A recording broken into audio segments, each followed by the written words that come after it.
بسم اللہ الرحمن الرحیم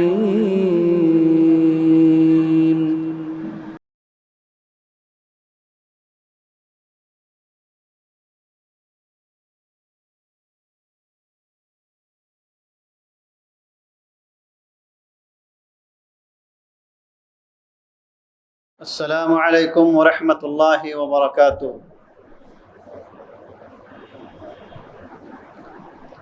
الحمد للہ الذی لم يتخذ ولدا ولم يكن له شریک فی الملک وکبرہ تکبیرا،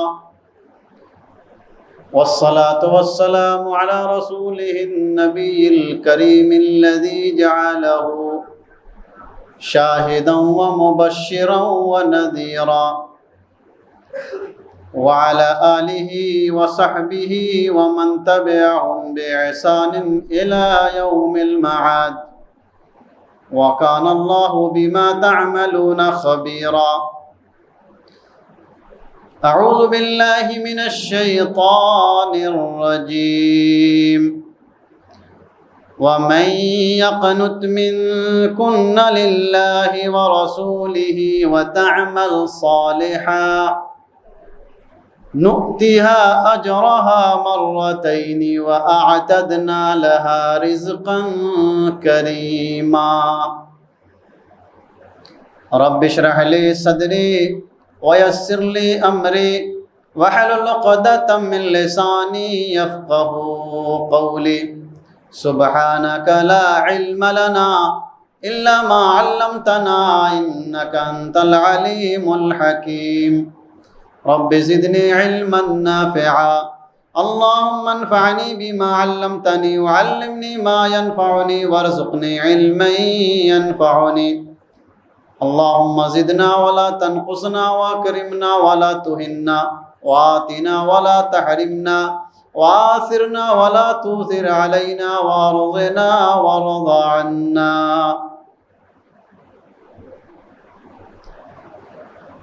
میرے دینی اور اسلامی بھائیوں، بزرگوں، نوجوان دوستوں اور ساتھیوں، اللہ رب العالمین کا بے حد شکر اور احسان ہے جس نے ہم سب کو مسلمان بنایا اور ایمان کی توفیق بخشی، کتاب و سنت کا پیروکار بنایا، اور بے شمار درود و سلام ہو سرور کائنات امام الانبیاء احمد مجتبیٰ محمد مصطفیٰ صلی اللہ علیہ وسلم پر اور آپ کی آل و اولاد پر۔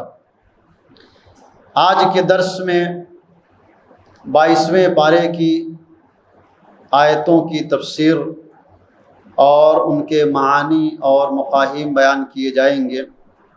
اللہ رب العالمین ہم سب کو عمل کرنے کی توفیق عطا فرمائے،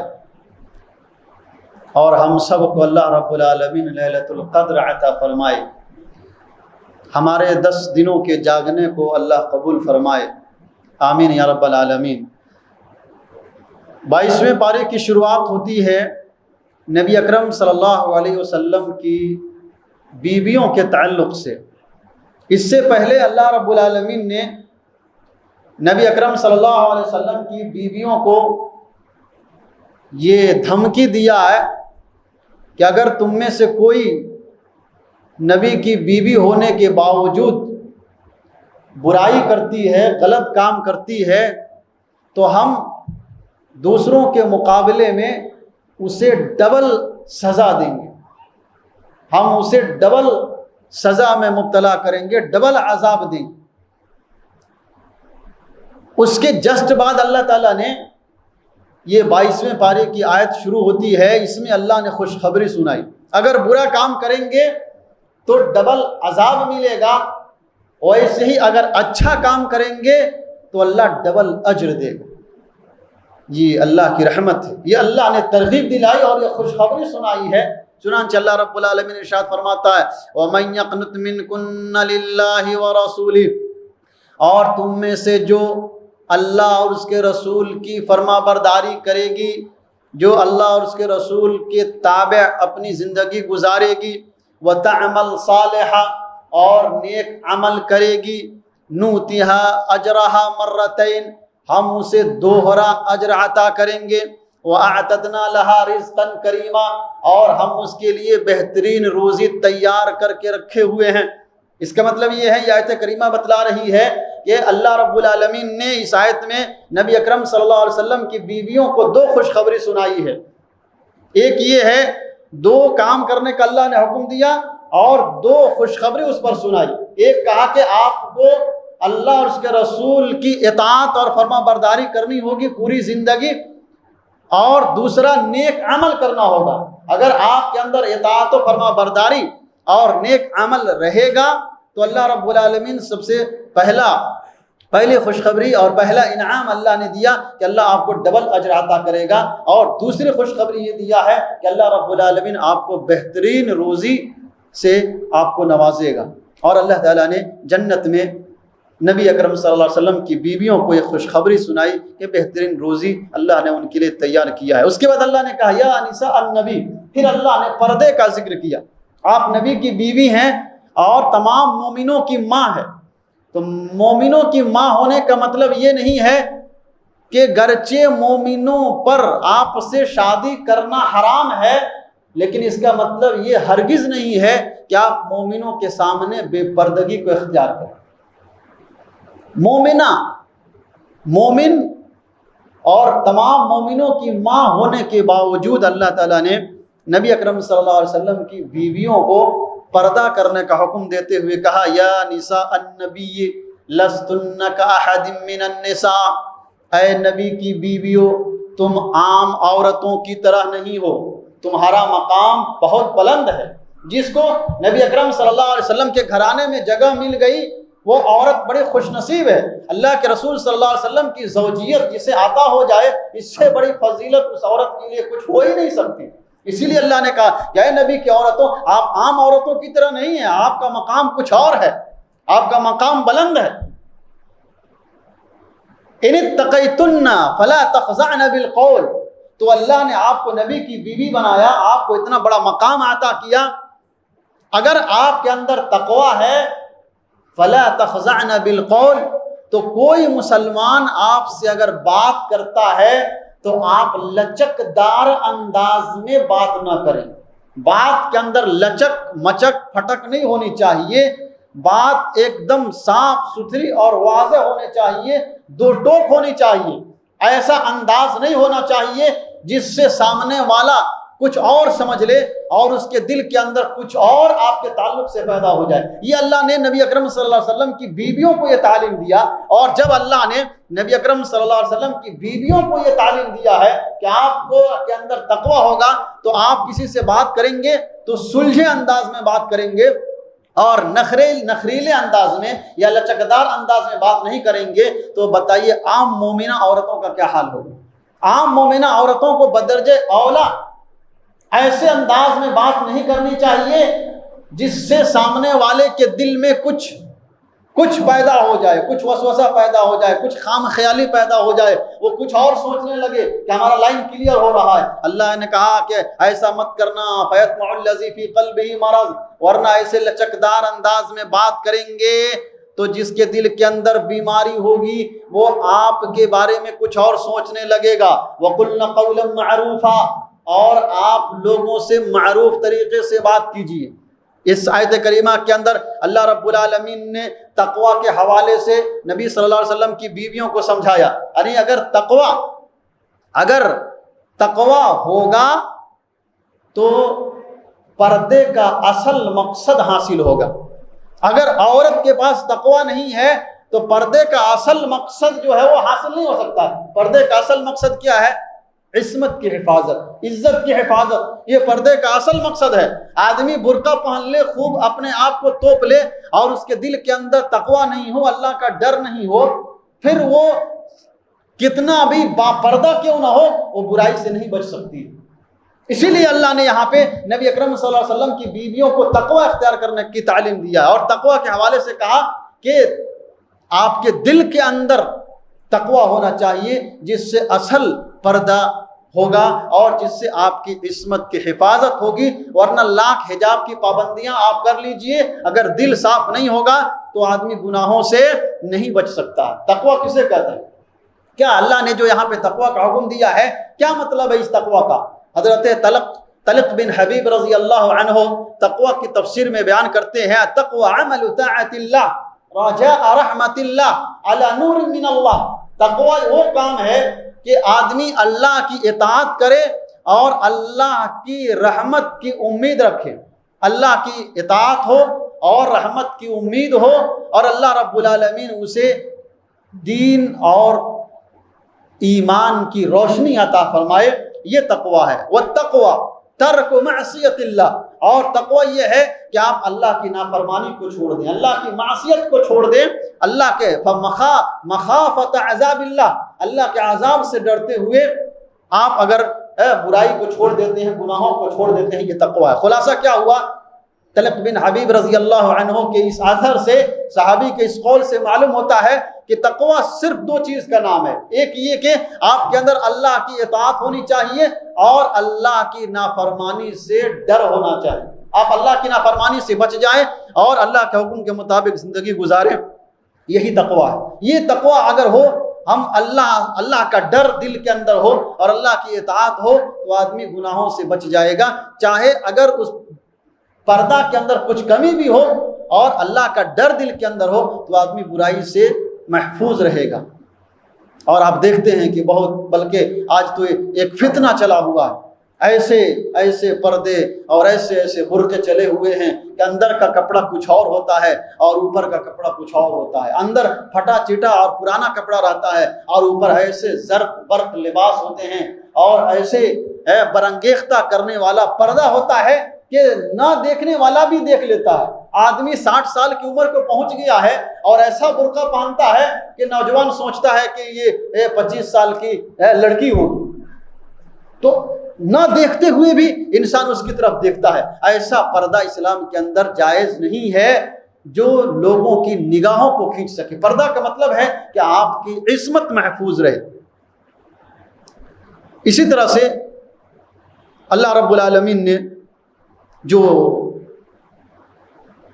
دو ٹوک انداز میں بات کرنے کی تعلیم دیا ہے, تو دو ٹوک انداز میں بات کرنا, معروف طریقے سے بات کرنا, اجنبی مردوں سے بھی عورت بوقت ضرورت بات کر سکتی ہے. عورت کی آواز یہ پردہ نہیں ہے. شیخ بن باز رحمۃ اللہ علیہ سے پوچھا گیا کہ کیا عورت کی آواز پردہ ہے؟ تو شیخ بن باز رحمۃ اللہ علیہ نے کہا کہ صوت المرأۃ لیس بعورہ, عورت کی آواز یہ پردہ نہیں ہے. اگر عورت کی آواز پردہ ہوتی تو پھر نبی اکرم صلی اللہ علیہ وسلم سے صحابیات سوال نہیں کرتی. والنساء یسألن النبی صلی اللہ علیہ وسلم ویسألن الصحابہ. نبی اکرم صلی اللہ علیہ وسلم کے زمانے میں عورتیں نبی صلی اللہ علیہ وسلم سے مسئلہ پوچھتی تھی, صحابہ کرام سے مسئلہ پوچھتی تھی, اور نبی صلی اللہ علیہ وسلم اس وقت موجود تھے. ولم ينکر علیہن النبی صلی اللہ علیہ وسلم, اور اللہ کے نبی صلی اللہ علیہ وسلم نے انہیں منع نہیں کیا. انما العورۃ هو خضوعها بالقول. اصل پردہ یہ ہے کہ آدمی لچکدار انداز میں بات کرے, دو ٹوک انداز میں بات کرے. شیخ ابن عثیمین کا بھی فتویٰ ہے, من تعمل نصوص الکتاب والسنہ وجدها على ان صوت المرأة ليس بعورة. اگر آدمی کتاب اور سنت کے نصوص کو دیکھے گا تو اسے ثابت ہوتا ہے کہ عورت کی آواز پردہ نہیں ہے. اگر پردہ ہوتی تو اللہ تعالیٰ معروف طریقے سے گفتگو کرنے کی اجازت نہیں دیتا, لیکن اللہ نے کہا وَقُلْنَ قَوْلًا مَعْرُوفًا. یہ اس بات کی دلیل ہے کہ آدمی بوقت ضرورت اجنبی عورت سے بات کر سکتا ہے. بوقت ضرورت. کچھ لوگ بول دیں گے کہ اگر عورت کی آواز پردہ نہیں ہے تو پھر نماز میں اللہ کے نبی صلی اللہ علیہ وسلم نے کیوں کہا کہ عورتیں تالی بجائیں؟ اذا نابکم شیء فلیسبح الرجال ولیصفق النساء. صحیح حدیث ہے کہ آدمی جو ہے اگر امام کوئی بھولتا ہے نماز کے اندر تو مرد کو حکم ہے کہ وہ تسبیح بیان کرے, سبحان اللہ کہے, اور عورت کو حکم ہے کہ وہ تالی بجائے. تالی مطلب اپنے الٹے ہاتھ کو ہاتھ پر مارے, یہ تسبیح کہلاتا ہے. تو یہ تالی بجانے کا حکم کیوں دیا؟ ان کو سبحان اللہ کہنے کی اجازت کیوں نہیں دی اگر ان کی آواز پردہ نہیں ہے؟ جواب یہ ہے کہ یہ صرف نماز کے وقت خاص ہے. اللہ کے نبی صلی اللہ علیہ وسلم نے یہ تعلیم صرف اور صرف نماز کے وقت دیا ہے کہ عورت نماز کے وقت اپنی آواز سے نہیں بول سکتی ہے۔ باقی وقت میں نبی صلی اللہ علیہ وسلم کی اور بھی کئی ساری حدیثیں ہیں مسلم شریف کے اندر، نبی صلی اللہ علیہ وسلم جو ہے ابو طلحہ انصاری کے گھر گئے تھے اور جو ہے دوسرے کئی صحابہ کے گھر جاتے تھے اور پوچھتے تھے۔ ایک مرتبہ تو نبی صلی اللہ علیہ وسلم گئے، گھر میں انصاری نہیں تھے، تو ان سے پوچھا، ان کی بیوی سے پوچھا کہ فلاں کہاں گیا ہے؟ تو کہا کہ ذهب ليستعذب لنا من الماء، ہمارے لیے میٹھا پانی لانے کے لیے گئے ہیں۔ تو اگر بوقت ضرورت گفتگو کرتے ہیں تو گفتگو جائز ہے، یہ منع نہیں ہے۔ اس کے آگے اللہ رب العالمین نے نبی اکرم صلی اللہ علیہ وسلم کی بیویوں کو یہ تعلیم دیا وقرن فی بیوتکن، اور تمام مومنہ عورتوں کے لیے بھی اس کے اندر سبق ہے۔ کہا کہ وقرن فی بیوتکن، اور اپنے گھروں کے اندر بیٹھی رہو، اپنے گھروں کے اندر رہو۔ مطلب کیا ہے کہ عورت کا اصل اس کے کام کی جگہ وہ گھر ہے۔ بوقت ضرورت عورت گھر سے نکل سکتی ہے، اور کیسے نکلے گی وہ میں بتاؤں گا۔ اللہ کے نبی صلی اللہ علیہ وسلم کی بیویوں کو اللہ نے تعلیم دیا کہ آپ گھروں میں بیٹھی رہو، آپ اپنے گھروں کو سنبھالو۔ عورت اگر گھر کو سنبھال لے یہی اس کے لیے بہت بڑی بات ہے۔ اور آدمی جب گھر سے باہر جاتا ہے تو گھر ہی سنبھال سکتا ہے اور نہیں باہر کو ہی سنبھال سکتا ہے۔ عورت اگر گھر سے باہر جاتی ہے تو اس کو زیب و زینت اختیار کرنے سے منع کیا گیا ہے۔ اگر عورت گھر سے باہر جا رہی ہے تو اللہ نے کہا وَلَا تَبَرَّجْنَ تَبَرُّجَ الْجَاهِلِيَّةِ الْأُولَىٰ، جاہلیت کی طرح، زمانے جاہلیت کی طرح بناؤ سنگھار کر کے، خوب سج دھج کر کے، پورے زیورات کو پہن کر کے اور پورا میک اپ کر کے اور پورا بن سنور کر کے گھر سے نہ نکلے۔ لا تبرجن تبرج الجاہلیت الاولیٰ، اس کا مطلب یہی ہے کہ عورت اجنبی مردوں کے ساتھ، اجنبی مردوں کے سامنے اپنی زیب و زینت کی نمائش نہ کرے۔ تبرج تین طرح سے، مفسرین نے لکھا ہے کہ تبرج تین طرح سے ہوتا ہے۔ ایک یہ ہے کہ عورت اپنے جسم اور اپنے حسن کا مظاہرہ لوگوں کے سامنے کرے، اپنے جسم، چاہے وہ باریک لباس پہن کر کے ہو، چاہے جس طریقے سے بھی ہو، اگر وہ اپنے جسم کی نمائش کرتی ہے اور اپنے لباس کی نمائش کرتی ہے، اسی طرح سے اگر زیب و زینت اختیار کرتی ہے، ایسے زیورات پہنتی ہے جس کے اندر آواز ہو اور لوگوں کی نگاہ اس کے اوپر پڑے، یا تنگ اور باریک لباس پہنے، یا چلے تو ایسے چال چلے کہ لگے کہ وہ مائل ہو رہی ہے، چٹک مٹک کر کے چلے، تو اس طرح سے عورت کا نکلنا یا گھر سے باہر جانا یہ منع ہے۔ اسی لیے اسی کو اللہ رب العالمین نے یہاں پر بیان کیا ہے وَلَا تَبَرَّجْنَ تَبَرُّجَ الْجَاهِلِيَّةِ الْأُولَىٰ وَأَقِمْنَ الصَّلَاةَ۔ تو عورت گھر سے نکل سکتی ہے، لیکن اس کے لیے ضروری ہے کہ نمبر 1 پردہ ہو، نمبر 2 خوشبو استعمال نہیں کرے، نمبر 3 زیب و زینت اختیار کر کے گھر سے نہیں نکلے۔ لیکن الٹا ہوتا ہے، ہمارے ہاں کیا ہوتا ہے؟ الٹا ہوتا ہے۔ عورت گھر میں رہے گی، شوہر کے پاس رہے گی تو ایسے بن کر کے رہے گی کہ شوہر کا دل پھٹ جاتا ہے، شوہر کا دل مردہ ہو جاتا ہے کہ بیکار آفس میں ہی تھے تو ٹھیک تھا، گھر میں آ کر کے سارا موڈ خراب ہو گیا۔ اور باہر جب نکلتی ہے تو ایسا ایسا ایسا میک اپ کر کے نکلے گی، ایسا بنا اور سنگھار کر کے نکلے گی دوسروں کو دکھانے کے لیے، یہ جائز نہیں، یہ حرام۔ تو گھر سے باہر نکلے خوشبو استعمال نہیں کر سکتی، اور ایسی عورت جو خوشبو استعمال کر کے، خوشبو لگا کر کے باہر نکلتی ہے، نبی صلی اللہ علیہ وسلم نے ایسی عورت کو بدکار عورت قرار دیا۔ ایسی عورت ای امرأۃ استعطرت ثم خرجت من بیتها فهي زانیہ فهي كذا وكذا، یعنی زانیہ۔ کوئی خوشبو استعمال کر کے اگر عورت باہر نکلتی ہے تو اللہ کے رسول فرماتے ہیں وہ بدکار عورت ہے، وہ بری عورت ہے، اچھی عورت نہیں ہو سکتی۔ تو عورت گھر سے باہر نکلے گی تو خوشبو وغیرہ نہیں لگائے گی، بناؤ سنگھار نہیں کرے گی، نارمل انداز میں وہ نکلے گی، یہ جائز ہے عورت کے لیے۔ اسی طرح سے گھر کے اندر بناؤ سنگھار کر سکتی ہے، گھر میں میک اپ کر سکتی ہے، گھر میں لپسٹک لگا سکتی ہے۔ شیخ ابن عثیمین سے پوچھا گیا ما حکم تحمیر الشفا، کہ عورت جو ہونٹ پر لال کلر لگاتی ہے اس کا کیا حکم ہے؟ کہا کہ ایک دم جائز ہے، اگر اس کے اندر کوئی عیب نہیں ہو یا کوئی نقصان دہ چیز نہیں ہو، کیمیکل وغیرہ نہیں ہو، تو عورت جو ہے اپنے ہونٹ میں لپسٹک لگا سکتی ہے، کوئی حرج نہیں۔ البتہ نیل پالش نہیں لگائے گی۔ فتویٰ دائمی کمیٹی کا فتویٰ ہے کہ وہ نیل پالش نہیں لگائے گی، اس لیے کہ وہ ناخن پہ لگ جاتا ہے پھر پانی نہیں گھستا، اس کا وضو نہیں ہوگا تو نماز نہیں ہوگی۔ اس لیے نیل پالش لگانا جائز نہیں ہے، لیکن عورت اگر گھر میں اپنے شوہر کے لیے لپسٹک وغیرہ کا استعمال کرتی ہے، شیخ بن باز رحمۃ اللہ علیہ کہتے ہیں کہ یہ بالکل جائز ہے اور عورت استعمال کر سکتی ہے۔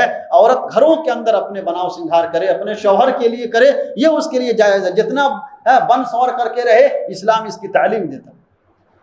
اور اس کے آگے اللہ نے کہا وَأَقِمْنَا الصَّلَاةَ، تیسرا حکم اللہ نے دیا وَأَقِمْنَا الصَّلَاةَ، نماز قائم کرو، وَآتِينَا الزَّكَاةَ، اور زکوٰۃ ادا کرو، وَأَطِعْنَا اللَّهَ وَرَسُولَهُ، اور اللہ اور اس کے رسول کی اطاعت کرو، إِنَّمَا يُرِيدُ اللَّهُ لِيُذْهِبَ عَنْكُمُ الرِّجْسَ أَهْلَ الْبَيْتِ وَيُطَهِّرَكُمْ تَطْهِيرًا۔ اے نبی کی بیویوں، اے گھر والیوں، اے اللہ کے رسول کے گھر والیوں، اللہ رب العالمین تم سے گندگی کو دور کرنا چاہتا ہے اور تم کو پاک کرنا چاہتا ہے، اس لیے اللہ رب العالمین یہ تعلیم دیا۔ اس کا مطلب یہ ہے کہ آدمی اگر اللہ اور اس کے رسول کے حکم کے مطابق چلے گا اور ایسا کام جو شریعت میں منع ہے وہ نہیں کرے گا، اس کا مطلب ہے کہ اللہ رب العالمین نے اس کے دل کو پاک اور صاف کیا ہے۔ اس کے آگے اللہ نے نبی اکرم صلی اللہ علیہ وسلم کی بیویوں کو حکم دیا وَاذْكُرْنَ مَا يُتْلَى فِي بُيُوتِكُنَّ مِنْ آيَاتِ اللَّهِ، اور اپنے گھروں میں اللہ کی آیتوں کی تلاوت کرو، وَالْحِكْمَةِ، اور حکمت کی تلاوت کرو۔ حکمت سے مراد سنت رسول، اللہ کے رسول صلی اللہ علیہ وسلم کی حدیث۔ اس کا مطلب یہ ہے کہ گھروں میں اللہ نے قرآن پڑھنے کا بھی حکم دیا اور نبی اکرم صلی اللہ علیہ وسلم کی حدیثوں کی تعلیم کا بھی حکم دیا ہے، اور قرآن اور حدیث دونوں کی تعلیم نبی اکرم صلی اللہ علیہ وسلم کے گھر میں ہوتی تھی، اور نبی اکرم صلی اللہ علیہ وسلم کی بیویاں قرآن بھی پڑھتی تھی، قرآن بھی سیکھتی تھی، اور جناب محمد رسول اللہ صلی اللہ علیہ وسلم کا فرمان بھی سیکھتی تھی۔ اس سے معلوم ہوتا ہے کہ ہمیں بھی اپنے گھروں کے اندر قرآن اور سنت کی تعلیم کو رائج کرنا چاہیے، قرآن کی تعلیم دینی چاہیے، سنت کی تعلیم دینی چاہیے۔ اس کے بعد اللہ تعالیٰ نے اس پارے کے اندر کچھ لوگوں کا تذکرہ کیا ہے اور ان کے لیے بڑا اجر عظیم کا وعدہ کیا ہے، بہت بڑا اللہ اجر عظیم دے گا۔ اللہ رب العالمین ان کی تفصیل بیان کرتے ہوئے کہتا ہے ان المسلمین والمسلمات والمؤمنین والمؤمنات والقانتین والقانتات والصادقین والصادقات والصابرین والصابرات والخاشعین والخاشعات والمتصدقین والمتصدقات الی آخر الآیہ۔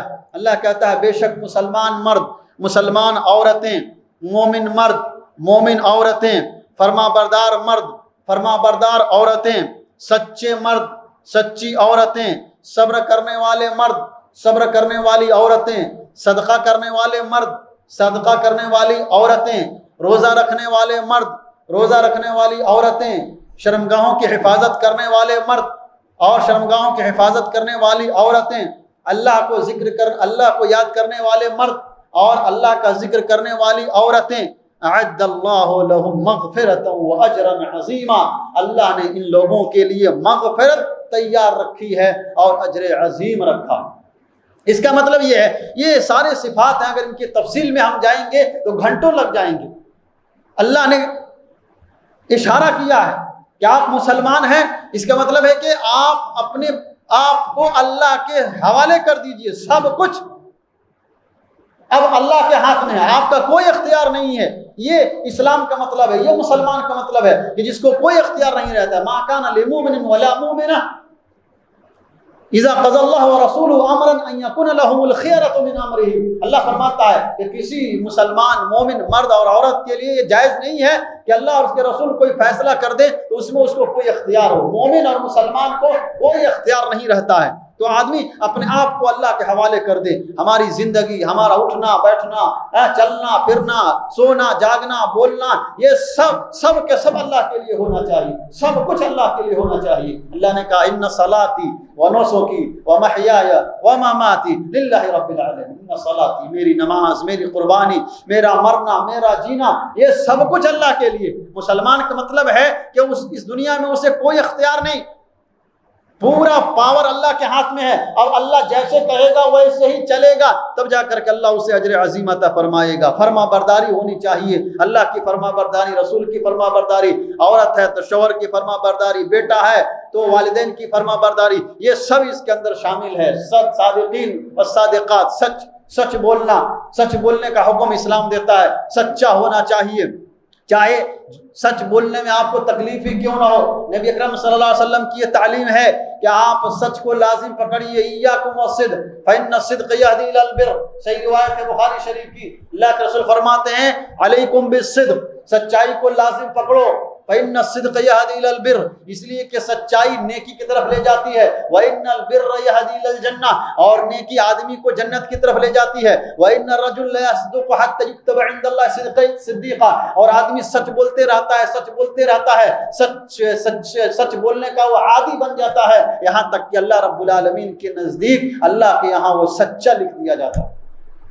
اور جھوٹ سے بچنے کی تعلیم دیا، وإیاکم والکذب، اللہ کے رسول فرماتے ہیں کہ جھوٹ سے بچو، فإن الکذب یہدی الی الفجور، یہ جھوٹ یہ برائی کی طرف لے جاتا ہے، وإن الفجور یہدی الی النار، اور یہ برائی انسان کو جہنم کی طرف لے جاتی ہے۔ اور انسان جھوٹ بولتا ہے پھر وہ جھوٹ بولنے کا ہی عادی بن جاتا ہے، اور اللہ کے یہاں جھوٹا لکھ دیا جاتا ہے۔ تو آدمی کو سچ بولنا چاہیے، اس کے بہت سارے فوائد ہیں۔ یا ایھا الذین، اللہ نے کہا کہ کونوا مع الصادقین، کونوا مع الصادقین، تم سچے لوگوں کے ساتھ ہو جاؤ۔ تو آدمی کو ہمیشہ سچ بولنا چاہیے، چاہے سچ بولنے میں تکلیف ہی کیوں نہ ہو۔ کعب بن مالک رضی اللہ عنہ کے بارے میں آپ نے سنا کہ کتنی بڑی سزا اللہ کے نبی صلی اللہ علیہ وسلم نے انہیں سنائی، 50 دن کا بائیکاٹ کر دیا، سلام کا بھی جواب کوئی نہیں دیتا تھا۔ آپ اندازہ لگائیے، ایک صحابی حضرت کعب بن مالک رضی اللہ تعالی عنہ اللہ کے نبی صلی اللہ علیہ وسلم کے ساتھ نماز پڑھ رہے ہیں۔ کعب بن مالک کہتے ہیں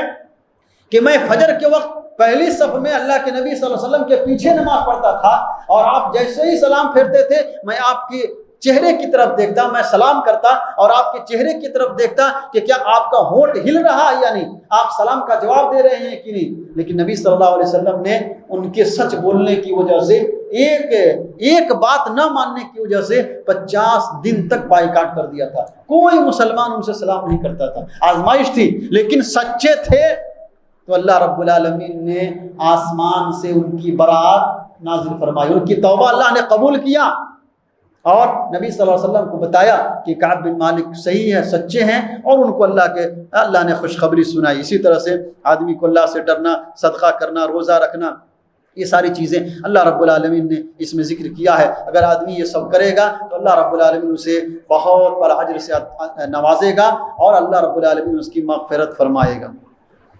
اس کے بعد ایک واقعہ ہوا نبی صلی اللہ علیہ وسلم کے زمانے میں۔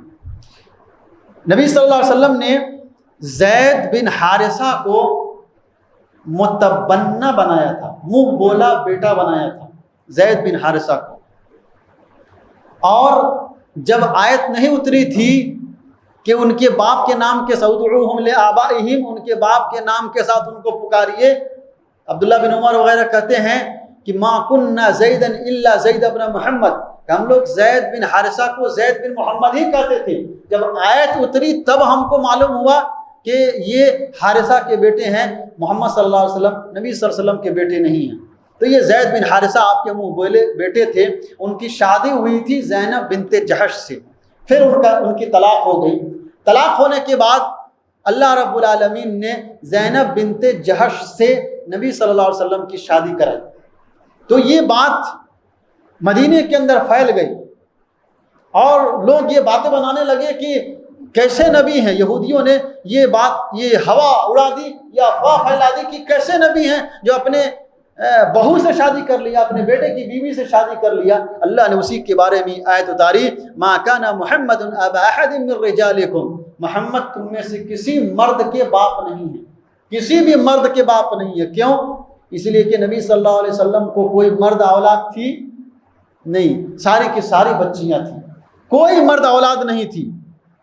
تو انہوں نے اگر شادی کیا ہے تو ان کا شادی کرنا جائز۔ حضرت زینب بنت جہش نے بیان کیا ہے، حضرت انس بن مالک رضی اللہ تعالیٰ عنہ کی صحیح روایت ہے، صحیح بخاری کتاب التوحید حدیث نمبر 7421، انس بن مالک رضی اللہ تعالیٰ عنہ کہتے ہیں کہ لما نزلت آیت الحجاب فی بیت زینب بنت جہش، زینب بنت جہش کے گھر میں آیت حجاب نازل ہوئی، فَأَطْعَمَ عَلَيْهِ يَوْمَئِذٍ خُبْزًا وَلَحْمًا، تو زینب بنت جہش نے اس دن روٹی اور گوشت لوگوں کو کھلایا، وَكَانَتْ تَفْخُرُ عَلَى نِسَاءِ النَّبِي صلی اللہ علیہ وسلم، اور تفتخر علی نساء النبی صلی اللہ علیہ وسلم، اور وہ نبی صلی اللہ علیہ وسلم کی بیویوں پر فخر کرتے ہوئے کہتی تھی ان اللہ انکحنی فی السماء، اللہ نے میری شادی نبی صلی اللہ علیہ وسلم سے آسمان پہ کر دی۔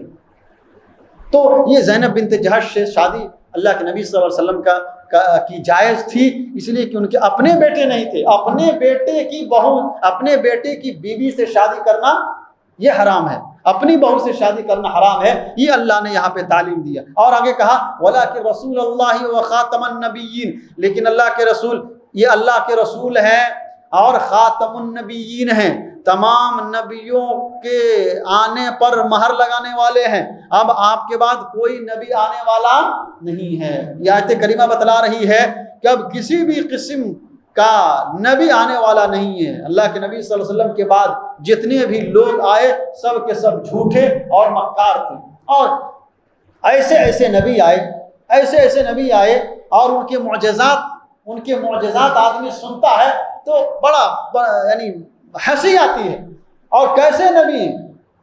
اللہ کے نبی صلی اللہ علیہ وسلم کے بعد کوئی نبی نہیں آئے گا۔ اس کی ایک حدیث، ایک دلیل پڑھ دیتا ہوں، صحیح روایت ہے جبیر بن مطعم رضی اللہ تعالی عنہ ان النبی صلی اللہ علیہ وسلم قال انا محمد وانا احمد يمحى بي الكفر وانا الحاشر الذي يحشر الناس والعاقب وانا عاقب والعاقب الذي ليس بعده نبی۔ صحیح روایت ہے مسلم شریف کی، مسلم شریف کتاب الفضائل حدیث نمبر 2350 پہ 4۔ حضرت جبیر بن مطعم رضی اللہ تعالیٰ عنہ کہتے ہیں جناب محمد الرسول اللہ صلی اللہ علیہ وسلم نے ارشاد فرمایا انا محمد، میں محمد ہوں اور میں احمد ہوں، یمحا بی الکفر، اللہ میرے ذریعے سے کفر کو مٹائے گا، وانا الحاشر، میں حاشر ہوں، کل قیامت کے دن اللہ تعالیٰ میرے پاس لوگوں کو جمع کرے گا، وانا العاقب، اور میں عاقب ہوں، والعاقب الذی لیس بعدہ نبی، اور واقعی عاقب وہ ہوتا ہے جو ایک دم اخیر میں آتا ہے، اس کے بعد کوئی نبی آنے والا نہیں ہے۔ تو یہ آیت کریمہ، یہ حدیث پاک بتلا رہی ہے کہ اللہ کے نبی صلی اللہ علیہ وسلم کے بعد اب کوئی نبی نہیں آئے گا۔ جو بھی اگر نبوت کا دعویٰ کرتا ہے تو وہ سب سے بڑا جھوٹا ہے۔ مثال کے طور پہ مرزا غلام احمد قادیانی نے نبوت کا دعویٰ کیا تو ہر نبی کو معجزہ ملتا ہے۔ علامہ احسان الہی ظہیر نے لکھا ہے، علامہ احسان الہی ظہیر نے کہ مرزا غلام احمد قادیانی سے پوچھا گیا کہ تم اگر نبی ہو تو تیرا معجزہ کیا ہے؟ تو اس نے بیان کیا کہ میرا معجزہ یہ ہے کہ میں بوڑھا ہو گیا ہوں اور میرے ہاتھ میں طاقت نہیں ہے، بدن میں کپ کپی طاری ہے، اور اتنے بڑھاپے میں پہنچنے کے باوجود بھی اللہ رب العالمین نے میری بیوی کو 9 مہینے سے پہلے ہی اولاد دے دیا، یہ میرا سب سے بڑا معجزہ ہے۔ علامہ احسان الہی ظہیر اس پر نوٹ چڑھاتے ہوئے کہتے ہیں کہ یہ تیرا معجزہ ہے یا تیری بیوی کا معجزہ ہے؟ ایسے ایسے معجزے، کہ تیرا معجزہ نہیں ہے، یہ تیری بیوی کا معجزہ ہے کہ ہر بچہ 7 مہینے اور 9 مہینے میں پیدا ہوتا ہے، اور تیرا بچہ 5 اور 6 مہینے میں ہی پیدا ہو گیا، یہ تیرا معجزہ نہیں ہے۔ تو ایسے جو ہے مزاحیہ چیزیں لوگوں کے سامنے آتی ہیں۔ یہ آیت کریمہ اور یہ حدیث پاک بتلا رہی ہے کہ اگر کوئی آدمی نبی اکرم صلی اللہ علیہ وسلم کے آنے کے بعد اگر نبوت کا دعویٰ کرتا ہے تو وہ جھوٹا ہے، اور ایسے آدمی کو اللہ دنیا کے اندر ذلیل کرتا ہے۔ مرزا غلام احمد قادیانی کی موت معلوم ہے کہاں ہوئی؟ لیٹرین میں ہوئی، واشروم میں مرا۔ اللہ نے ایسی ذلت کی موت عطا کیا ہے۔ تو یہ آیت کریمہ بتلا رہی ہمیں یہ یقین کرنا ہے اور یہ ایمان رکھنا ہے کہ جناب محمد الرسول اللہ یعنی ہمارے سب سے آخری پیغمبر ہے، اور لاسٹ میسنجر از محمد صلی اللہ علیہ وسلم۔ آپ کے بعد اور کوئی نبی نہیں آئے گا، یہ ہمارا ایمان اور عقیدہ ہونا چاہیے۔ اس کے بعد اللہ تعالیٰ نے ایمان والوں کو ذکر کرنے کا حکم دیا اور اس کی وجہ بتائی کہ اللہ کیوں کہتا ہے کہ تم مجھے یاد کرو، میرا ذکر کرو۔ اللہ فرماتا ہے یا ایھا الذین آمنوا اذکروا اللہ ذکرا کثیرا وسبحوہ بکرۃ واصیلا، اے ایمان والو تم اللہ کا ذکر کرو، ذکرن کثیرا، خوب ذکر کرو، خوب ذکر کرو، چلتے پھرتے اٹھتے بیٹھتے صبح شام اللہ کا ذکر کرو۔ کیوں؟ اس لیے کہ تم اللہ کا ذکر کرو گے اللہ رب العالمین تمہارے اوپر رحمت کی بارش نازل فرمائے گا. هو الذی یصلی علیکم وملائکتہ، وہ اللہ ہے. جب آپ اللہ کا ذکر کرو گے تو اللہ رب العالمین آپ کے اوپر رحمت کی بارش نازل کرے گا. وملائکتہ، اور فرشتے آپ کے لیے دعا کریں گے. یہ اللہ کی رحمت ہے. تو اللہ نے آپ کو تاریکی سے نکالا، روشنی عطا کیا. آپ اللہ کو یاد کیجیے، آپ اللہ کو یاد کیجیے. اللہ کا ذکر کرنا بھی صدقہ، صرف پیسے خرچ کرنا ہی صدقہ نہیں ہے. بہت سے لوگ ایسے ہوں گے جن کے پاس پیسہ نہیں ہے صدقہ کرنے کے لیے، تو کیا ان کو صدقہ کا ثواب نہیں ملے گا؟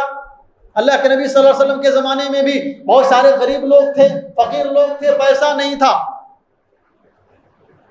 اللہ کے نبی صلی اللہ علیہ وسلم کے دربار میں آ گئے، اللہ کے رسول سے پوچھنے لگے. حدیث پڑھ دیتا ہوں، صحیح حدیث ہے. عن ابی ذر الغفاری رضی اللہ تعالی عنہ، مسلم شریف حدیث نمبر 1006. عن ابی ذر الغفاری رضی اللہ تعالی عنہ قال ان الناس من اصحاب النبي صلی اللہ علیہ وسلم جاءوا الى رسول الله صلی اللہ علیہ وسلم فقالوا يا رسول الله ذهب اهل الدثور بالاجور يصلون كما نصلي ويصومون كما نصوم ويتصدقون بفضول اموالهم فقال اولا ادلكم على ما اولا يجعل الله لكم ما تصدقون ان بكل تسبيحة صدقة وبكل تحميدة صدقة وبكل تكبيرة صدقة وبكل تهليلة صدقة وامر بالمعروف صدقة والنهي عن المنكر صدقة وفي بزع احدكم صدقة الى آخر الحدیث. مسلم شریف کی روایت ہے. حضرت ابو ذر غفاری رضی اللہ تعالیٰ عنہ راوی جناب محمد رسول اللہ صلی اللہ علیہ وسلم کی خدمت میں کچھ غریب صحابہ آئے اور کہا کہ اللہ کے رسول صلی اللہ علیہ وسلم، اللہ رب العالمین نے ہمیں غریب بنایا ہے، ہمارے پاس مال نہیں ہے اور یہ مالدار صحابہ ہیں. یصلون کما نصلی، ہم جیسے نماز پڑھتے ہیں یہ بھی نماز پڑھتے ہیں، جیسے ہم روزہ رکھتے ہیں یہ بھی روزہ رکھتے ہیں. اللہ نے ان کو مال عطا کیا ہے تو یہ اپنے مال میں سے صدقہ کرتے ہیں اور ہم سے آگے بڑھ جاتے ہیں. تو ہم کیا کریں؟ اگر اللہ نے ہم کو غریب بنایا ہے تو اس میں ہماری کیا غلطی ہے؟ ہم کیوں پیچھے رہیں گے؟ ہم بھی ان کا مقابلہ کرنا چاہتے ہیں، ہم بھی انہی کے صف میں آنا چاہتے ہیں، ہم بھی آگے بڑھنا چاہتے ہیں. تو جناب محمد الرسول اللہ صلی اللہ علیہ وسلم نے فرمایا اولیس قد جعل اللہ لکم ما تصدقون، کیا اللہ نے تمہارے لیے ایسی چیز نہیں بنائی اس کے ذریعے سے تم صدقہ کر سکتے ہو؟ ایک آدمی مال خرچ کر کے صدقہ کا ثواب حاصل کرے گا. اللہ نے تمہارے لیے ایسی چیز بنائی ہے جس پر تم عمل کرو گے تو اللہ تمہیں صدقہ کا ثواب دے گا. اللہ کے رسول صلی اللہ علیہ وسلم نے بیان کیا انا بکل تسبیحۃ صدقہ، سبحان اللہ کہو صدقہ ہے، الحمدللہ کہو صدقہ ہے، لا الہ الا اللہ کہو صدقہ ہے، اللہ اکبر کہو صدقہ ہے، بھلائی کا حکم دو صدقہ ہے، برائی سے روکو صدقہ ہے، سچ بولو صدقہ ہے، اپنے بھائی سے خندہ پیشانی کے ساتھ ملو، ہنس کر مسکرا کر کے ملو، یہ صدقہ ہے. یہ ساری جو ہے صدقہ کی قسمیں ہیں. وفی بزع احدکم، آگے اللہ کے رسول نے کہا کہ اگر کوئی آدمی اپنی بیوی سے اپنی خواہش، جائز خواہش پوری کرتا ہے وہ بھی صدقہ ہے.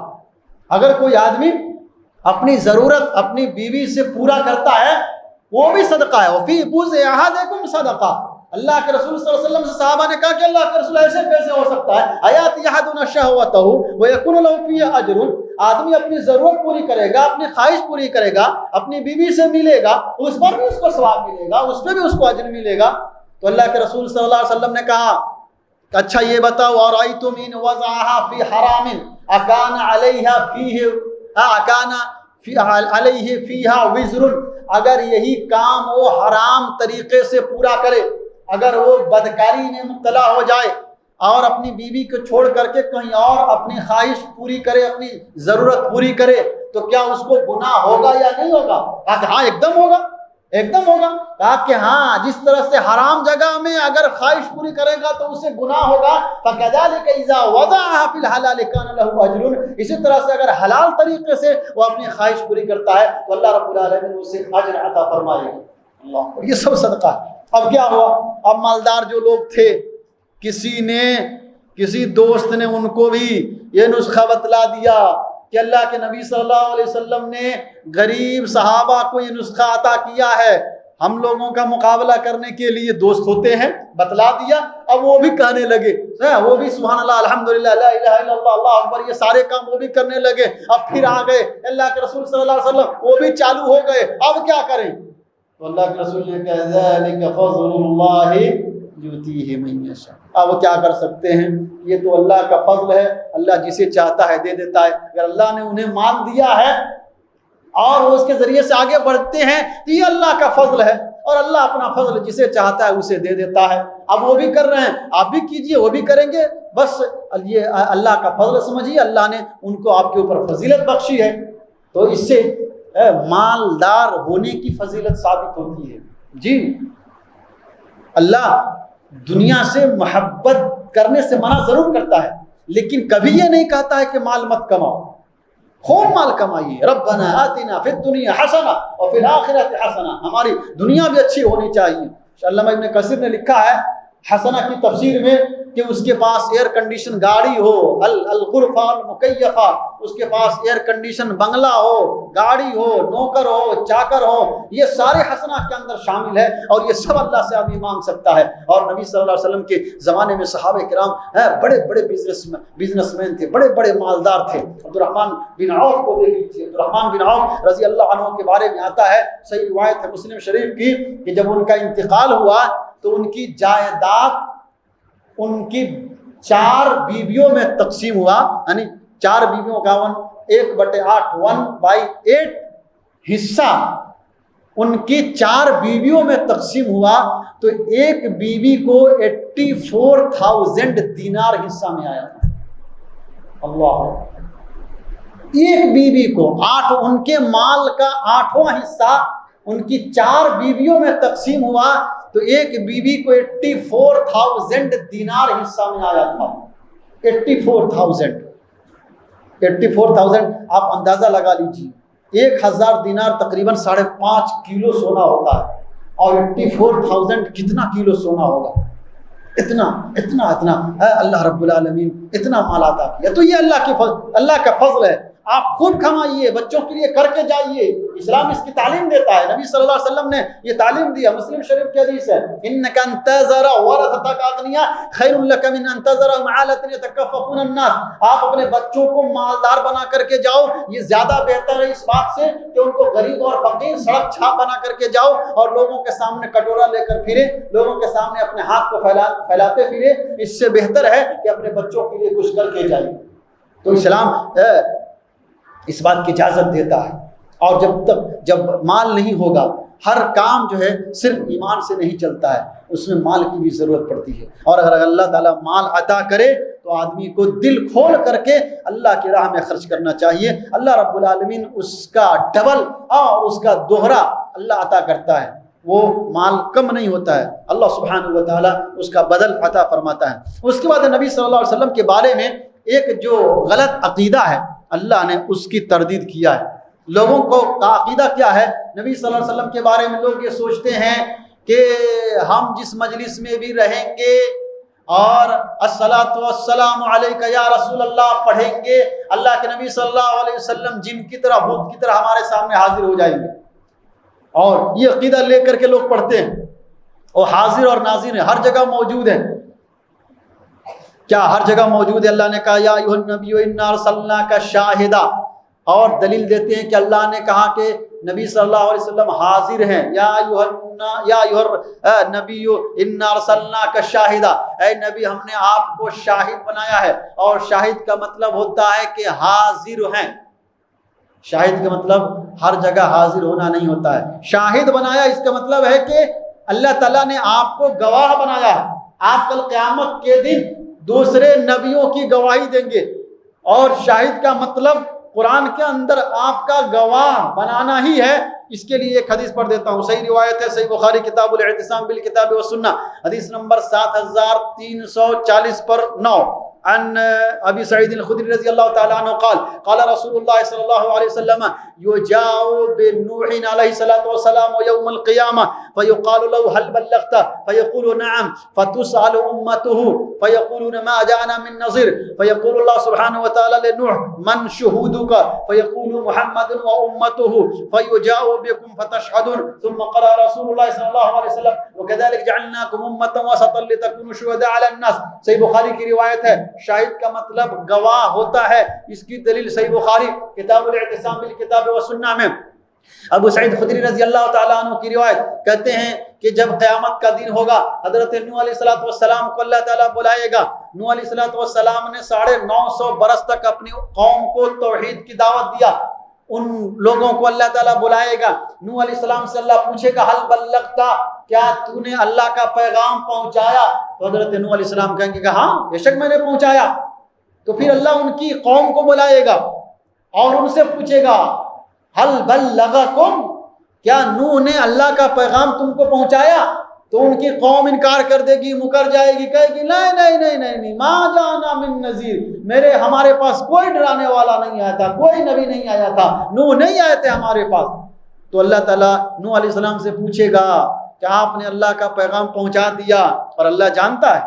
لیکن حجت تمام کرنے کے لیے اللہ پوچھے گا کہ اچھا بتائیے آپ کے گواہ کون ہے؟ من شہودو کا، آپ کے گواہ کون ہے، شاہد کون ہے؟ تو نوح علیہ السلام کہیں گے کہ محمد و امتہ، محمد صلی اللہ علیہ وسلم اور آپ کی امت ہے، یہ گواہی دیں گے. پھر اللہ کہتا ہے فَأَنْتُمْ، اللہ سبحانہ وتعالیٰ فَيُجَاءُ بِكُمْ، پھر اللہ تعالیٰ ہم سب کو بلائے گا اور اللہ تعالیٰ وہاں پر گواہی دے گا. تو یہ حدیث پاک بتلا رہی ہے کہ شاہد کا مطلب حاضر اور ناظر نہیں، بلکہ یہ گواہ ہوتا ہے. اللہ کل قیامت کے دن گواہ بنائے گا. اور اسی طرح سے کہا مبشراً، آپ کو بشارت دینے والا، جنت کی خوشخبری دینے والا بنایا، ونذیراً، عذاب سے ڈرانے والا بنایا، آپ کو داعی بنایا، وداعیاً الی اللہ، اور آپ کو داعی بنایا، وسراجا منیرا، اور روشن چراغ بنایا. روشن چراغ، سراجم منیرا.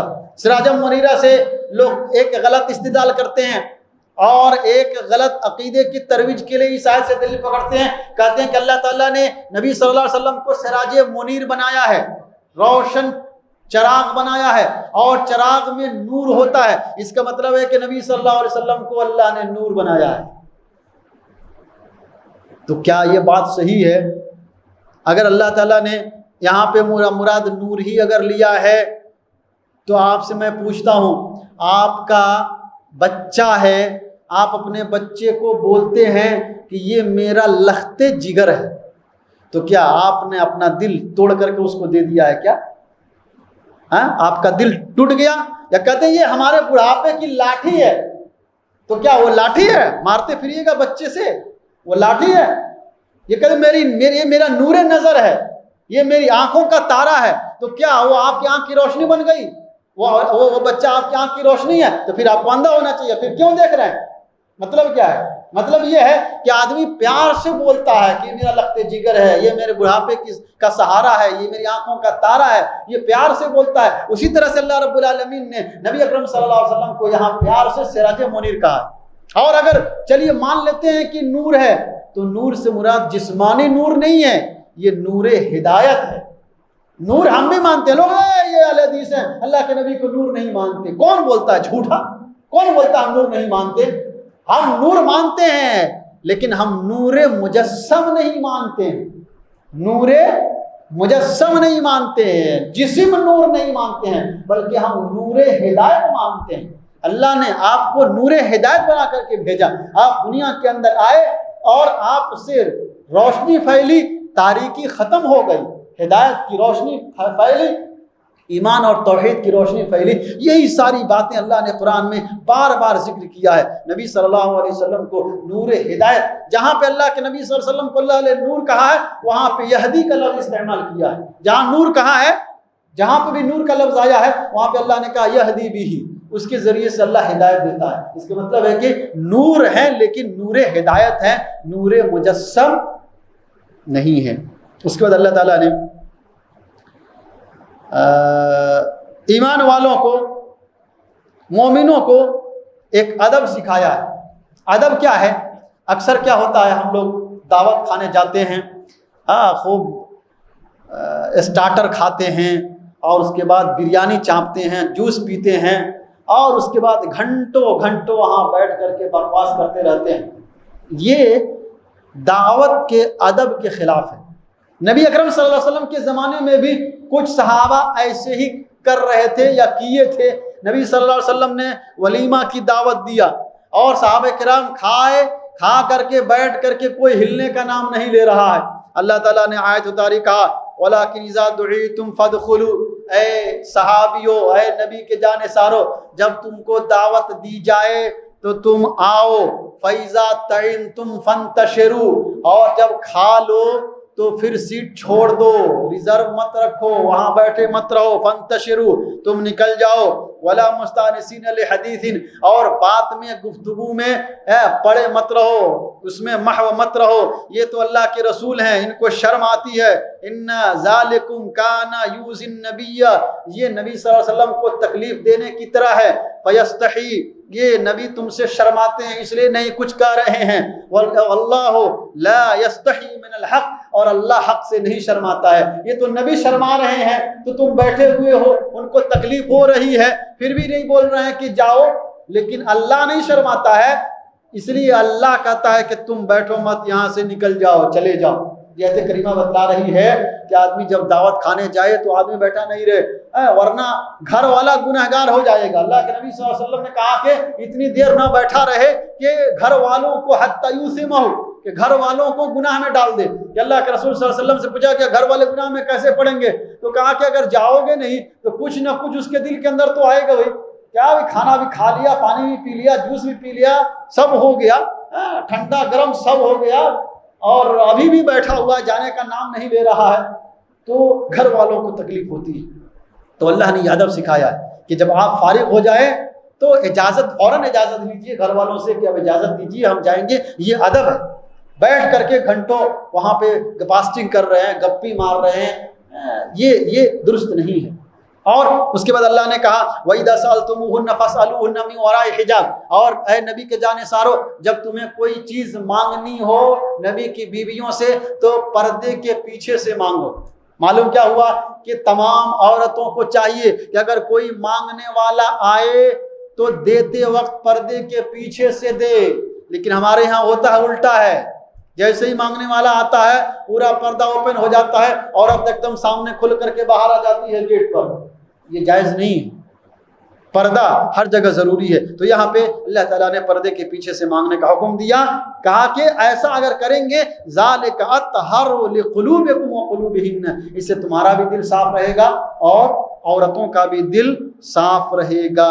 نبی کو تکلیف دینا، وما کان لکم ان تؤذوا رسول اللہ، اور تمہارے لیے جائز نہیں ہے کہ تم اللہ کے رسول کو تکلیف دو، ولا ان تنکحوا ازواجہ من بعدہ ابدا، اور نہیں تمہارے لیے جائز ہے کہ تم نبی کی بیویوں سے شادی کرو۔ یعنی نبی صلی اللہ علیہ وسلم کی ایک بار شادی ہو گئی کسی عورت سے تو پھر زندگی بھر اس عورت کی شادی کسی اور مرد سے نہیں ہو سکتی ہے، یہ اللہ رب العالمین نے بیان کیا۔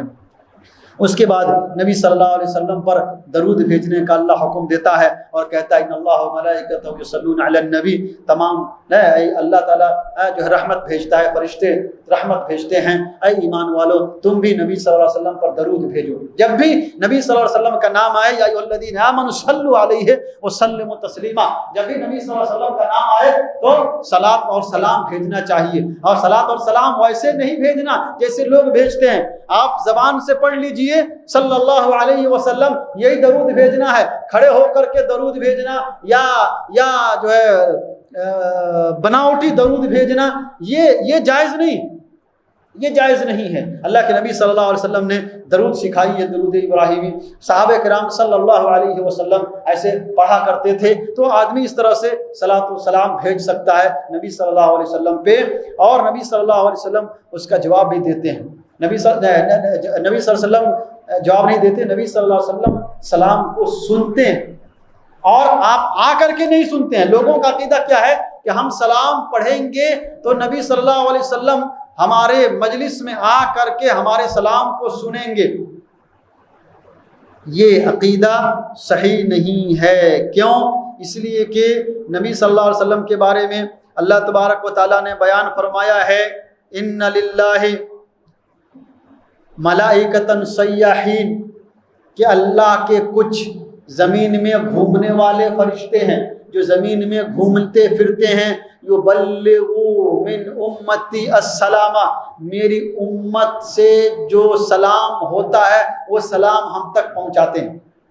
یعنی اللہ تعالیٰ نے فرشتوں کو مقرر کیا ہے کہ جو نبی صلی اللہ علیہ وسلم پہ سلام بھیجے گا وہ فرشتے وہ فرشتے نبی صلی اللہ علیہ وسلم تک سلام کو پہنچاتے ہیں۔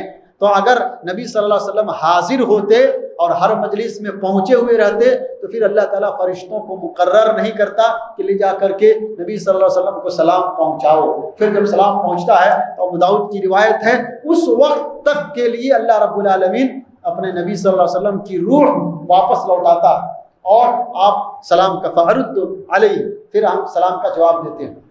تو اللہ تعالیٰ روح کو واپس کرتا ہے، ورنہ نبی صلی اللہ علیہ وسلم برزخ کی زندگی میں ہے، دنیا کی زندگی الگ ہوتی ہے۔ تو سلام بھیجنا چاہیے، جہاں بھی رہے آدمی سلام بھیجے۔ خاص طور سے جمعہ کا دن ہے، اب جمعہ کا دن سٹارٹ ہو گیا ہے، نبی صلی اللہ علیہ وسلم کی تعلیم ہے کہ ان من افضل ایامکم یوم الجمعہ، تمہارا سب سے افضل دن جمعہ کا دن ہے۔ جب جمعہ کا دن ہو فاکثر الصلاۃ فیہ، تو میرے اوپر زیادہ سے زیادہ سلام بھیجو، زیادہ سے زیادہ درود بھیجو۔ فإن صلاتکم معروضۃ علیہ، تمہارا سلام مجھے پیش کیا جاتا ہے۔ صحابہ کرام نے کہا کہ اللہ کے رسول صلی اللہ علیہ وسلم کیسے پیش کیا جاتا ہے؟ آپ تو جو ہے مر گئے ہیں اور آپ کی ہڈی بوسیدہ ہو گئی ہے، پھر کیسے آپ کو سلام پہنچایا جاتا ہے؟ تو اللہ کے رسول نے کہا ان اللہ حرم علی الارض اجساد الانبیاء، اللہ تعالیٰ نے زمین پر نبیوں کے جسم کو حرام کر دیا ہے، یعنی انبیاء کا جسم مٹی نہیں کھاتی ہے، ان کا جسم ہمیشہ محفوظ رہتا ہے۔ اللہ تعالیٰ انبیاء کے جسموں کو محفوظ رکھتا ہے۔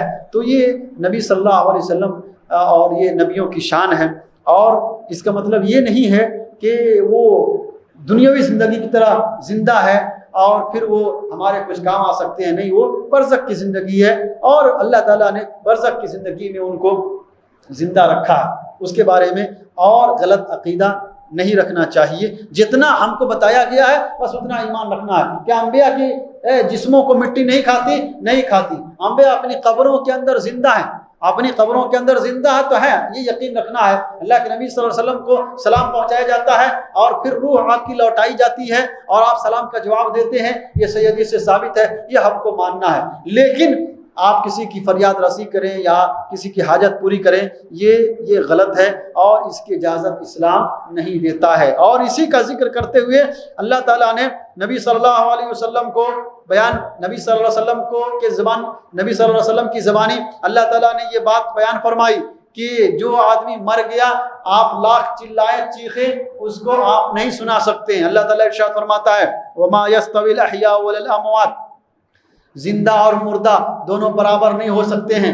دنیا کی زندگی الگ ہے، برزخ کی زندگی الگ ہے۔ ان اللہ یسمع من یشاء، اللہ کہتا ہے کہ اللہ جسے چاہتا ہے سناتا ہے۔ تو قبر کے اندر اللہ جسے چاہتا ہے سناتا ہے، اور یہ سنانا وقتی طور پر ہوتا ہے۔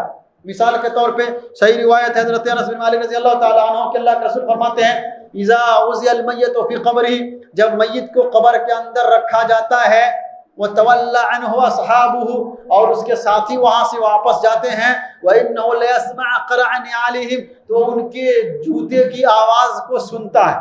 تو یہ اسی وقت کے لیے ہوتا ہے۔ اسی طرح سے صحیح روایت ہے صحیح بخاری کتاب الجہاد کی، نبی صلی اللہ علیہ وسلم جب بدر کی جنگ ہوئی اور اس میں مشرکین جو قلیب بدر کے کنویں میں پھینکے گئے، تو جب وہ پھینکے جا رہے تھے تو وہاں پہ بدر کے کنویں کے پاس کھڑے ہو کر نبی صلی اللہ علیہ وسلم نے کہا تھا هل وجدتم ما وعد ربكم حقا، کیا تم سے تمہارے رب نے جو وعدہ کیا تم نے اس کو سچ پایا؟ تو صحابہ نے کہا کہ اللہ کے رسول یہ تو مر چکے ہیں، پھر یہ کیسے سن سکتے ہیں، یہ کیسے معلوم ہوگا کہ اللہ نے جو وعدہ کیا ہے وہ پورا کیا، ان کو کیسے معلوم ہوگا، یہ کیسے سنیں گے؟ تو اللہ کے رسول صلی اللہ علیہ وسلم نے کہا انہم الآن یسمعون ما اقول، میں ابھی جو کہہ رہا ہوں یہ اس کو سن رہے ہیں۔ اس کا مطلب یہ ہے کہ اللہ تعالیٰ قبر کے اندر وقتی طور پر زندہ کرتا ہے، اور جتنی دیر کے لیے زندہ کرتا ہے اتنے دیر کے لیے آدمی سنتا ہے۔ اور اسی کو اللہ نے کہا انہ یسمع من یشاء، ان اللہ یسمع من یشاء، اللہ جسے چاہتا ہے سناتا ہے۔ وما انت بمسمع من فی القبور، لیکن اس کے علاوہ آپ قبر والوں میں سے کسی کو نہیں سنا سکتے ہیں، کسی کو اپنی آواز نہیں پہنچا سکتے ہیں۔ اچھا، آواز نہیں پہنچا سکتے ہیں تو پھر آپ سوال کریں گے، پھر ہم قبرستان جاتے ہیں تو السلام علیکم یا اہل القبور کیوں پڑھتے ہیں؟ کیوں ان کو سلام کہتے ہیں؟ اگر وہ سلام سنتے نہیں ہیں تو ان کو سلام کیوں پڑھتے ہیں؟ ہے کہ نہیں؟ کیوں پڑھتے ہیں سلام؟ تو ہم سلام ان کو پڑھتے ہیں ان سے لینے کے لیے نہیں. السلام علیکم یا اہل القبور کہتے ہیں تو ہم ان کے لیے دعا کرتے ہیں کہ آپ کے اوپر سلامتی ہو. تو مردوں کے لیے تو دعا کرنا جائز ہی ہے. جیسے ہم نماز میں دعا کرتے ہیں السلام علیکم یا ایھا النبی، تو دعا کرتے ہیں تو دعا کرنا مردوں کے لیے جائز ہے. مردوں سے دعا کرنا جائز نہیں ہے. مردوں کے لیے دعا کرنا جائز ہے، لیکن مردوں سے دعا کرنا، ان کو پکارنا، یہ جائز نہیں ہے. تو ہم جو قبرستان میں جاتے ہیں تو ہم ان کے لیے دعا کرتے ہیں. اور نبی صلی اللہ علیہ وسلم نے تعلیم دیا کہ آپ قبرستان جائیں، قبرستان کی زیارت کیجئے اور وہاں کے لوگوں کے لیے دعا کیجئے. تو یہ نبی صلی اللہ علیہ وسلم کی تعلیم ہے. اور نبی صلی اللہ علیہ وسلم بھی جاتے تھے، جو شہداء احد ہیں، شہداء احد کی زیارت کے لیے جاتے تھے.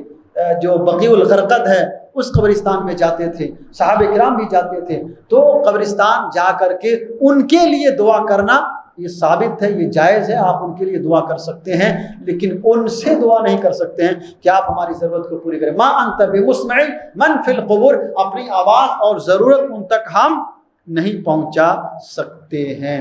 اسی طرح سے اللہ تعالیٰ نے ایک بات یہ بتائی ہے کہ اگر دنیا کے اندر آپ کو عزت چاہیے تو دو کام کرنا ہوگا. اللہ فرماتا ہے قل للہ العزت جمیعا فللہ العزت جمیعا الیہ یصعد الکلم الطیب والعمل الصالح یرفعہ. اللہ رب العالمین کی طرف کلمہ طیب چڑھتا ہے اور عمل صالح اس کو بلند کرتا ہے. اس کا مطلب یہ ہے، مفسرین نے لکھا ہے کہ عزت، قوت اور طاقت حاصل کرنے کا دو ہی ذریعہ ہے. ایک آدمی اچھی بات کہے، کلمہ طیب ہونا چاہیے، اس کی زبان سے جو بات نکلے اچھی نکلے، اور اس کے پاس عمل صالح ہونا چاہیے. اگر زبان اچھی ہے اور اچھا عمل کرتا ہے تو اللہ رب العالمین اسے دنیا کے اندر عزت عطا فرمائے گا. اور اگر آپ کوئی کام کرتے ہیں، اگر اچھا کام ہے تو ٹھیک ہے، اور اگر برا کام ہے تو آدمی اللہ سے توبہ کرے. اور ایسے یعنی جو مسلمانوں کا جو طریقہ بن چکا ہے، قبروں کے پاس جانا، ان کے سامنے جھکنا، سجدے کرنا، اللہ نے کئی ساری جگہوں پر اس کی ممانعت کیا ہے. جیسے یہاں پہ کہا کہ آپ قبر والوں کو نہیں سنا سکتے، ویسے ہی اللہ نے ایک بڑی پیاری بات بتلائی کہ جن لوگوں کو آپ پکار رہے ہیں اللہ نے ان کو کوئی طاقت دیا ہی نہیں ہے. اللہ فرماتا ہے قل ادعوا الذین زعمتم من دون اللہ، اور اللہ کے علاوہ جن لوگوں کو پکارتے ہو، لا یملکون مثقال ذرۃ فی السماوات ولا فی الارض. آدمی کسی کے کام کب آ سکتا ہے، آدمی کسی کی مدد کب کر سکتا ہے، اور کسی کی ملکیت کب ثابت ہوتی ہے؟ جب آدمی کسی چیز کا مالک ہوگا تبھی جا کر کے وہ مدد کر سکتا ہے. اور ملکیت تین طرح سے ثابت ہوتی ہے. مثال کے طور پہ یا تو فیکٹری ہے تو آدمی پوری فیکٹری کا مالک ہو تو اسے اختیار ہوتا ہے جو چاہے کرے، یا پھر اس کا پارٹنرشپ ہو.